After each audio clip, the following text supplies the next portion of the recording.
everybody, welcome to another episode of Classic Gaming Brothers. I'm Zach. And I'm Seth. And we're the Classic Gaming Brothers. That's right, we are the Classic Gaming Brothers. We are. Welcome to the 114th episode. Ooh. Of Classic Gaming Brothers. We're definitely doing this then. We're definitely going to just say every number going forward. No, I just like doing it every so often. I think we did it last time. We made a joke about it last time. We'll not make a joke about it this time. We'll be serious about it. This is very serious. This is the 114th episode. It's humorous that we've done this podcast for 2 years worth of podcasting, and we haven't talked about this. Like this topic, or just like in general? A little bit of column A, a little bit of column B. Fair enough, fair enough. Zach, what have you been playing recently? Seth, recently I've been playing the game that I think everyone in this world is playing, and that's Wordle. Ah, yes. For those who are in the future and don't know what Wordle is, or wonder about it because it's behind a paywall because it's bought by the New York Times, Zach's going to explain how it works. So it's the hit craze of 2022, and this game was developed by Josh Wardle and released in October of 2021. It's a web-based puzzle game. Basically, the idea is that every day you go to the Wordle website and you are prompted to guess a 5-letter word.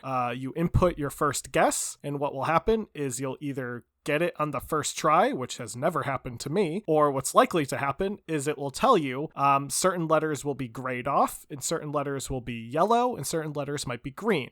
These all mean different things. Gray letters means that the letter you used is not in the word of the day. Yellow letters means that the letter is used in the word, but you put it in the wrong place. Green letters means it's used and you put it in the right place. So basically the idea is to just kind of narrow down the word based on the letters that you have used, the letters that you can't use, and the letters that you've already put in place. And you get 6 guesses, and if you don't get any of those, then you have to wait a full day to try the next one. I think that's kind of unique about Wordle is it kind of has a crossword vibe to it where you really only get one shot at it per day. If you fail, you have to literally wait the next day at midnight to try the game again. And if you win, you have to wait the next day to try the game again. So it's really just a once per day sort of thing. And I think it's also fitting that I've compared it to crosswords because, as Seth alluded to, the game was recently purchased for an undisclosed 7-figure number to the New York Times. The New York Times promises that it will be free for a period of time. Who knows how long that period of time will last? Maybe by the time this episode is out, it will no longer be that period of time. But we will see. But that's what I've been recently playing, Seth. I've been pretty much playing it every day since I found out about it. I don't think I've missed a day. I've been a pretty regular Wordle player. I would also recommend Googling Wordle instead of don't go to Wordle.com. That's not our website. But it is powerlanguage.co.uk. What about you, Seth? What have you been recently playing? So recently I've been playing the third Hitman game, Hitman 3, which is the third game. So not the third released Hitman game, just the third Hitman game in the new trilogy that was recently out. The newest of Hitman games. Because there's Hitman 1, 2 is Silent Assassin, Contracts is 3, then Blood Money, then Absolution, then they reset the whole thing. So it's the third Hitman of the new story. The Hitman games, if you've never played them, they could be called like a murder simulator. You are given like a sandbox map and you have to figure out how to kill your target in a way that's generally not seen and is also not disruptive to other people. And also you get points if it's an accident, or you get various points if you use weird weapons or use the environment or it looks like an accident, and so on and so forth. This game was released on Steam just January 20th of 2022. However, it was released a year earlier on Epic and also through IOI, which is IO Interactive, their own platform. So you could buy it directly through IOI or you can buy it through Epic. But now it's on Steam, so I bought it. I think that they did a really good job with the maps in this game to the point where I'm probably going to sadly buy more of it once I finish this campaign, since I really like the maps that they did. The second map in particular is easily in my top 5 Hitman maps, with the Hitman map from Contracts where you have to kill the mafia guy. That's probably the piece of resistance of a Hitman map. But the second map, the Dartmoor Manor, is really, really, really good in Hitman 3, and I really like it. So it's great playing Agent 47 again. This is the finale of the trilogy. I'm sure that Agent 47 is not going anywhere anytime soon, though, since he is a very popular character, and they plan on having another year of Hitman and having additional content for Hitman 3 to come out, let alone maybe eventually creating a new Hitman storyline. The Hitman also had 2 movies that came out. Yeah. Hitman, the first movie came out in 2007 and stars Timothy Olyphant, and the second movie was Agent 47, which came out in 2015, starring Rupert Friend. Yes, they're movies. To be fair, the first one, I've only seen the first one. That movie is exactly how I play Hitman. So like it's a bombastic action movie. For the most part, the beginning part, he's like kind of stealthy, and then there's like crazy action set pieces, and it's like that's how I play Hitman. It's been a while since I've seen both of them. They're really fun movies, especially if you love the Hitman franchise, which I do. I believe I liked the second movie better. I think it was more of like a more representative movie of the franchise. But we are not here to talk about Hitman, though maybe one day we'll do an episode on Hitman, because the original Hitman is showing its age. Maybe we will be talking about the original Hitman game someday soon. That day is not today, though. No, that day is not today. In fact, we're not talking about anything that's related to Hitman. It'd be really funny if there was a Hitman game released for this console, though. But today we're talking about the Nintendo Game Boy, a great system. And as with all great systems, we'll talk about our memories. Seth, what are your memories of the Game Boy?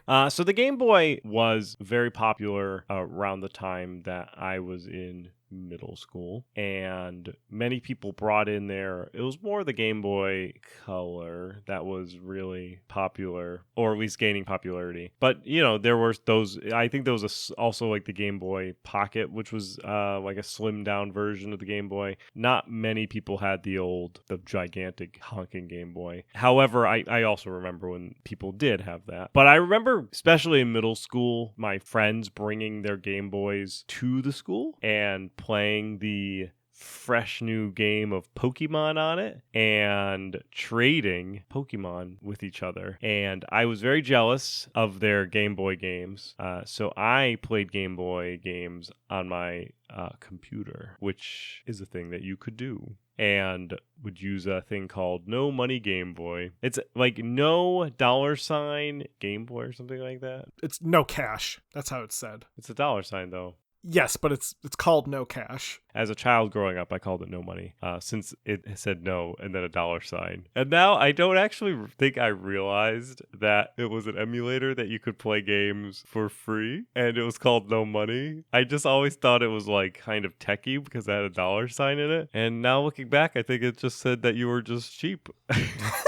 But I was sad because even though I had additional capabilities on my emulator, such as speeding up, slowing down, and rewinding time and save states, I could not trade Pokemon with my friends. So I had to trade Pokemon with myself, which is kind of lame. Sounds really sad. Well, whatever you need to do to get the evolution. My wife still has her original Game Boy Color, complete with branded Nintendo Game Boy bag, a Nintendo Game Boy holder that's made out of like some sort of nylon plastic, and then or like a rubberized plastic. And then she has a few games, including Pokemon Blue, Gold, Zelda, and Harry Potter, and Tetris. What about you, Zach? Do you have any fun memories? I had a friend who had the OG Game Boy, the brick. It was definitely like a hand-me-down, though, and I remember it had this massive Game Genie that you could latch onto the back of it. The Game Genie would go into the cartridge slot, and then you would have to put cartridges in upside down into the Game Genie so that they would fit properly, and it looked very silly. Also, the Game Genie for the Game Boy had a book that came with it. It was a very tiny book, but it was a book, and it was filled with codes that you could use for all the games that were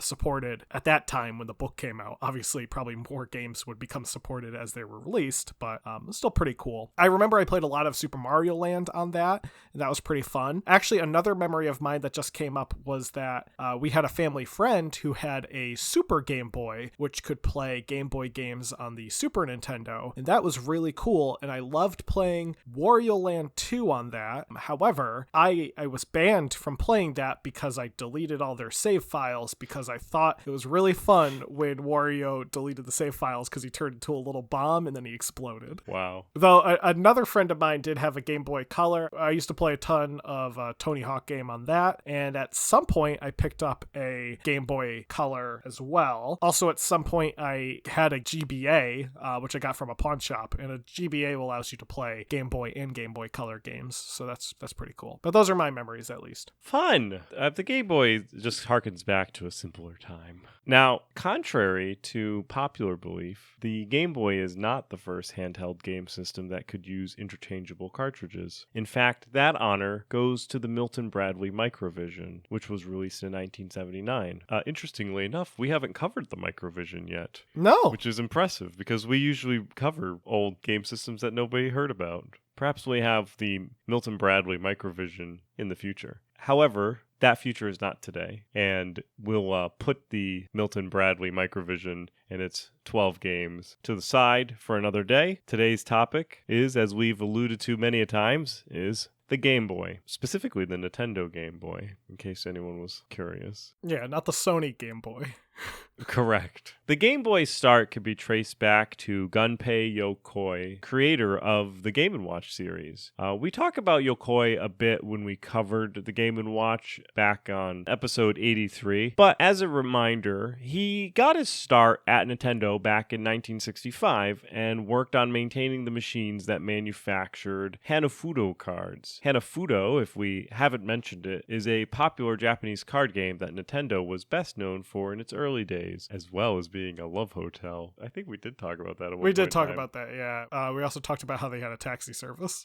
Yes, Nintendo's done a lot of weird things before they became what they are today. Yokoi originally brought Nintendo some early success when he created the Ultra Hand Toy, which was an extending arm. He also worked on creating other Nintendo products like a love tester machine, and potentially one of his biggest successes at Nintendo was when he was inspired by a businessman playing with an LCD calculator, and he ended up creating the Game & Watch handheld. Yokoi would take on the role of Nintendo's chief engineer and lead for the R&D1 team. Yokoi saw the success of the Nintendo Entertainment System, or Famicom in Japan, as a sign that they should be moving forward with potentially one of the most ambitious projects yet. He sat down with Hiroshi Yamauchi, Nintendo's president, and suggested that they could create a handheld that had interchangeable ROM cartridges. Yamauchi was easily swayed by this idea and told Yokoi to begin work. So Yokoi would sit down with his new team and would soon start development of what was going to be internally called the Dot Matrix game. Yeah, that's a great name.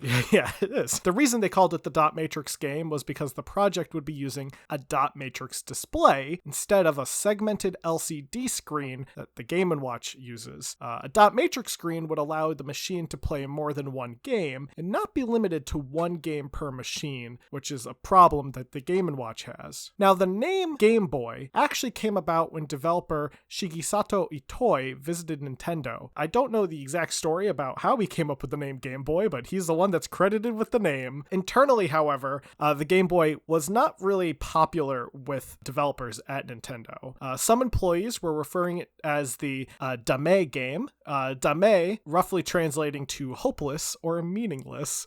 So people were literally calling it the meaningless game behind everyone's back, which is really nice of them. Now, before launch of the actual product, Dutch game developer Henk Roberts showed off the game Tetris to Nintendo of America, and he was able to convince Nintendo of America's president, Minoru Arakawa, that they should port the game to the new system. Tetris would ultimately be bundled with the North American and European release of the Game Boy when the system launched. Which is probably why My wife owns Tetris. Now, the original Nintendo Game Boy is a fairly large device, being about 3.5 inches wide, 5.8 inches tall, and 1.3 inches deep. It also weighed about 7.8 ounces, which is equivalent to about half a pound or 200 grams. The system contained a 2.6-inch LCD screen, a directional pad, an A and B button, and a start and select button. And all the buttons are like a membrane push, so they don't click. They you just depress them and they kind of come back. It also had a volume control dial, a dial to adjust contrast, an on and off switch, cartridge slot, and a link cable port. The link cable allowed the Game Boy to communicate with other Game Boy machines for multiplayer, as well as to attach it to various peripherals. The machine ran on an 8-bit Sharp LR35902 processor, which clocked in at 4.19 megahertz. The color display was considered 2-bit and supported 4 shades of green color. So it wasn't a true color display, it was just green, more green. So light to very dark olive green, which allows you to have shadows, and you can have contrast, and you can have high points. So you can have like light, you can have shadows, you can have darkness, so you can really display games. The machine ran on 4 AA batteries and could last up to 15 hours, which is a pretty significant amount of time. Certainly more time than the Game Gear. That's true. It should also be noted that the Game Boy was very durable, with one famous unit surviving a bombing during the Gulf War and still functioning to this day. This machine is on display at the Nintendo store in New York. I've seen it. Did they boot it on for you? Yeah, they keep it plugged in, they keep it turned on, and it's running Tetris. They've never replaced the screen, they never replaced any internal parts. And they keep it plugged in so they don't even need to put in batteries. I do want to mention, before we talk about some of the games, there were some really fun peripherals for the Game Boy, such as the Game Boy printer. So the Game Boy printer allowed you to print things from your Game Boy on thermal paper. And the great thing about the printer is because it uses thermal paper, you don't have to buy ink for it. So you can find one to this day, and as long as the thermal unit still works, they work perfectly. It's also pretty cheap to get paper for it because it's the exact same paper used for receipt machines at like any store. But the Game Boy printer is great because it would pair very well with the Game Boy camera, which was an actual camera used to take photos on the Game Boy. And these photos look awful, but they are great. Zach owns the Game Boy camera peripheral, and we used it to take pictures of ourselves in our hotel room when we went to Retro World Expo. And then we were going to do some other fun things, but the camera took horrible pictures, and that was the end of it. I brought it around on the show floor, but the lighting in the actual show floor would not have been conducive to good Game Boy camera photos. We should have brought like an additional like a flash bulb or something just like that. Like old-timey like burst of like flash. And they also had the magnifier / light. Yeah, there was a magnifier. There was the worm light you could get, which looked like a little like twisty light. I think it was unauthorized, but it was combine that with the magnifier and you are set to go. There was like a thing that you could put it in to make the Game Boy even chunkier, and it turned the D-pad into like an analog stick, and it made the buttons bigger. It looks awful. Also, I do want to add in, I did a little bit of research while Seth was talking, and apparently the name Game Boy from Shigesato Itoi was likely inspired by Sony's Walkman, which makes a lot of sense now that I think about it, because the Walkman was popular back in the time the Game Boy was coming out. Right. You know, like a Walkman is a music device, a Game Boy is a game device. Especially if they were planning on selling it to the American audience. It's a good transition to an already popular brand. And as we noted with the Game Boy requiring light, the screen was not backlit, even though it could have the capability of being backlit at the time. They didn't do that until much later. In fact, a popular mod today is taking a Game Boy Color and pulling the screen out and replacing it with a backlit screen. Now, there were 6 games that were launched for the Game Boy. Alleyway, which was a breakout clone. Baseball, which is a game that involves baseball. Super Mario Land, a platformer that features everyone's favorite plumber Mario. Tennis. Tetris, which we talked about a little bit about earlier, but that was the game that was brought over and was bundled with the North American and the European release of the Game Boy. And a game called Yakuman, which was a Japanese exclusive that is just a version of Mahjong, which is a popular tile-based game. Throughout the Game Boy's entire life cycle, which is 1989 to 2003, That's the original Game Boy's life cycle. It saw a lot of games. There actually were a total of 1,048 licensed games that were released for the machine across all regions. There were also, of course, a number of games that were released without Nintendo's permission, such as unlicensed titles developed by companies like Sachin, Wisdom Tree, or Komen, and there are also plenty of bootleg titles as well, such as games made by Taiwanese company Maconsoft or GameTech. One popular type of bootleg for the Game Boy, and you'll actually still find this type of bootleg to this day, is the multi-cart, which would contain multiple games on one cartridge. And all of these bootlegs often saw circulation throughout Asia, Taiwan, or parts of Europe. Now, in terms of the official games, one of the most popular games that saw birth on the Game Boy was, of course, the Pokemon games. To this day, Pokemon Red, Green, Blue, and Yellow have combined sales of 46 million units. This actually exceeds Tetris. Tetris only had 35 million units, and I will remind you that Tetris was literally bundled with the system. More copies of Pokemon were sold than Tetris. Tetris literally came with the system. Yeah, but Pokemon required multiple copies. That's fair. Now, looking at some lists of best-selling games, specifically just for the Game Boy, just after Tetris, Super Mario Land clocked in at about 18,140,000 units, and Super Mario Land 2 was not too far behind with 11,180,000 units. Curiously enough, even later released titles like Yu-Gi-Oh! Duel Monsters, which came out as late as 1998, still sold over 1.6 million units in total. So even later Game Boy games were doing very well. I think it was also due in part that as Nintendo developed future systems, they did maintain some backward compatibility for a little while. So when we talk about the Game Boy, there is the original Game Boy. There is also the Game Boy family. There was a number of Game Boys that were released up until about 2003. So even a game being sold in 1998 still would end up having 5 years of you being able to play it on like new system, as it were. Now, even though it didn't have color like the Atari Lynx, its competitor when it came out, the Game Boy did have a competitive advantage of price point, which it would be its introductory price point was 12,500 yen, $89.99 in the US market, or $69.99 pounds.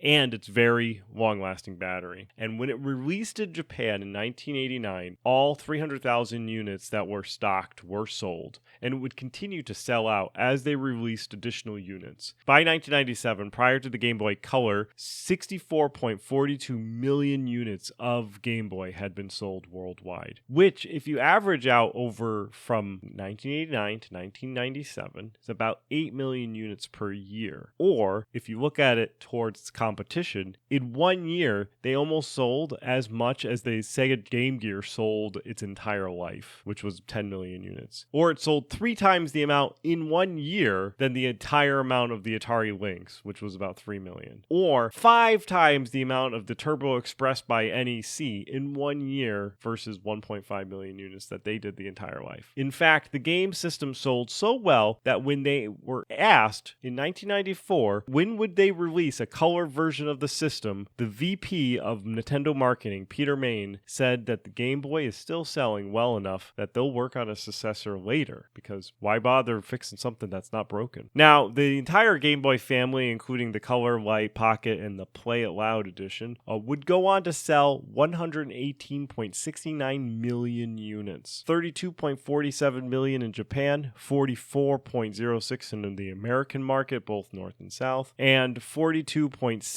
million in all other regions. To this day, there have been only 2 game systems that have outsold the Game Boy, including consoles, the PlayStation 2 and the Nintendo DS, which you could argue that the Nintendo DS is an evolution of the Game Boy. So if you look up third best-selling game system in the ever, it's going to be the Game Boy. And the Game Boy family, as it were. To say that the Game Boy was a trendsetter is definitely an understatement, as the system really helped define what it meant to be a handheld game console. The machine saw initially 3 revisions of its, OG model. So the original Game Boy, before the Color, there were 3 iterations of that version. The Play It Loud edition, which came out in 1995, this was a version of the Game Boy that was released in small quantities, but had colored cases. There was a joke that I think I saw somewhere where it was some sometimes referred to as the Color Game Boy as opposed to the Game Boy Color. There was also the Game Boy Pocket, which released worldwide in 1996. This was a much more trimmed down version of the original model, which not only featured a lower price point, but also just generally had a smaller size. And also the Game Boy Light, which came out in 1998, but only in Japan. The Pocket and the Light are kind of unique in the sense that they had 2 AAA batteries to function as opposed to the 4 AA batteries. The Pocket also saw an update in the screen, so instead of having the 4 different shades of green, it actually used true black and white. So it was using 4 shades of, I guess you could say gray / black and white, where it would go from black to dark gray to lighter gray to white. And the Game Boy Light, as the name implies, added a backlight, which was needed as the Game Boy is very hard to see in the dark. Now, following the Light, the Game Boy Color was released in 1998. Unlike what the name would imply, the Game Boy Color is actually more of like an updated machine rather than just a Game Boy that does color. Right, which is why when we were talking earlier, we said up to 1997 we were looking at Game Boy sales, because really the Game Boy Pocket, the Game Boy Light, and the Game Boy Play It Loud edition are different form factors of the same machine. And also, the Play It Loud edition, the Game Boy Pocket, and the Game Boy Light, and the original Game Boy will all play the same cartridges. They will not play Game Boy Color cartridges. The Game Boy Color can play Game Boy and Game Boy Color cartridges, but anything before that will not play a Game Boy Color cartridge. It'll actually give you a warning saying, like, this game is not functional on this device. But the Game Boy Color has its own line of games and was also a pretty successful console when it came out. A 32-bit successor saw life as the Game Boy Advance in 2001. This version of the system was backwards compatible with previous versions of the Game Boy and Game Boy Color line, but also featured its own line of entirely new games that I would say are more comparable to games on the Super Nintendo as opposed to maybe games on the original Nintendo that the Game Boy and the Game Boy Color were capable of. A revision to the Game Boy Advance, the Game Boy Advance SP, was released in 2003 and it added a front light. There was also a backlight version that was released in 2005. The final redesign of the Game Boy Advance was the Game Boy Micro in 2005, but it actually removed backwards compatibility completely with the Game Boy and the Game Boy Color software, so it could only play Game Boy Advance titles. And really, as Seth mentioned, the successor to the Game Boy line would be, in November of 2004, the release of the Nintendo DS. The DS, by Nintendo standards, is not considered a Game Boy. Nintendo will not call the DS the Game Boy DS. It's its own entire line of systems and it's its own family. But the original DS did have backward compatibility with the GBA and did actually see release of Game Boy and Game Boy Color games via its virtual console later in its life. So you could play Game Boy and Game Boy Color games via the virtual console on your 3DS, for example, later in the life. Now, of course, we should talk about the competition, so I'll briefly mention it. Inspired by the tsunami that was the wake that Nintendo had left, companies wanted to compete. Companies like Atari, Sega, Watara, Bitcorp, and NEC all leaped into the handheld market with their Lynx, Game Gear, Supervision, Game 8, and Turbo Express, respectively. All of these consoles have some impressive elements to them, though none of them could hold a candle to the blaze that Nintendo had going. So really, when Sega came out with the Game Gear, it was like, this is cool, look at what Nintendo's doing. And I'm sure there are maybe 4 people out there who remember what the Watara Supervision is. That's how well that console did. With that, we're gonna wrap it all up and go down to our Byway Pass segment, where we're going to talk about games that we're excited about buying, waiting, or passing. I'm going to pick a game first, and I'm going to describe the game. Zach will see if he wants to know more. The answer is always yes, though. He always wants to know more. And then I will tell him the game, he'll look it up, and he'll give us his gut reaction to the game. All right, I'm ready. My listening ears are ready. In this game, you have not seen the person in the game in a long time, but they have a favor that they want to ask you for. And that favor is for you to go get a common good from somewhere. It's a common consumable good. Okay. And you have to get it. How you get it? Who knows? What game is this? It's Buy Me Some Soup. Buy me some soup. All right, we're going to take a quick break as Zach looks up this game.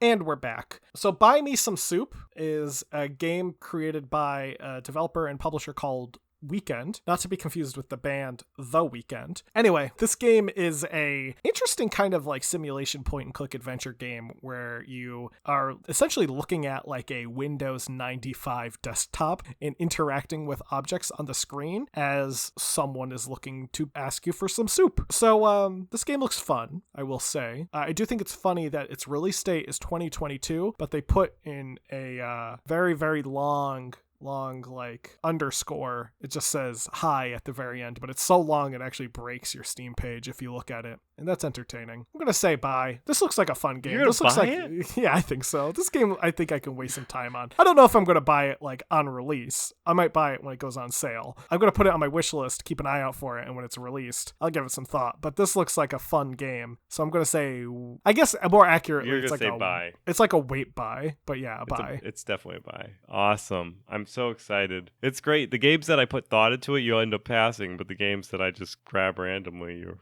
buying. Seth, are you ready for your game? I am. Do you have your listening hat on? No, do I need that? No. So this game, Seth, is a sequel to a game that was never released. So the original game is actually so mysterious that there is discussion to this day about whether or not it was a real game or potentially was a copyright trap that people were using, but there's no evidence that this game ever came out. This game is the sequel to that game that never came out. In the game, you have to play as characters who have to banish evil in 100 different levels, and there are 10 original stages, and there's boss stages in this game. This game is due out, it actually came out already. It's due out February 2nd of 2022, and it's being developed by John Riggs, the YouTuber. Are you curious about this game? Sure. It's Yeah Beavis 2. All right. Let's look up Yeah Beavis 2.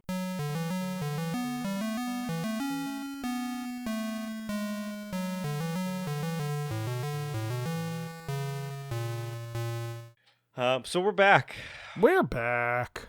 So Yeah Beavis 2, as Zach mentioned, or did vaguely mention, it's a sequel to a game that's considered lost media, which is what happens when data goes missing and no one knows where it is. And it is a 2D platformer with pixel graphics, and does look like something that I would probably enjoy. And we'll put it down as a wait, as I will need to get into my 2D platforming mood before I buy it. But I'll definitely put it on my wish list, as it looks fun and energetic. Yeah. It's very colorful. It's got a lot of purple and greens. I will also mention, for anyone curious on Yeah Beavis 2, it will not just be on Steam. It's also available on Switch, and there is a physical Nintendo cartridge for the original NES that you could pick up of the game. I think John Riggs, one of the guys who helped work on the game, has it available on his website. Very cool. All right, so that's going to be our 114th episode of Classic Gaming Brothers, where we talk about the Game Boy. If you enjoyed the show, you can send us an email at classicgamingbrothers@gmail.com. You can also follow us on all of our social medias, our Facebook, Instagram, and Twitch, our Classic Gaming Brothers,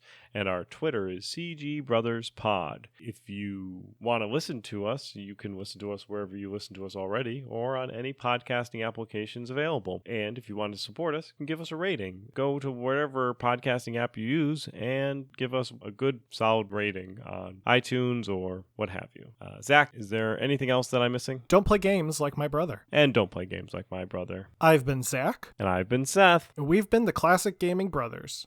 That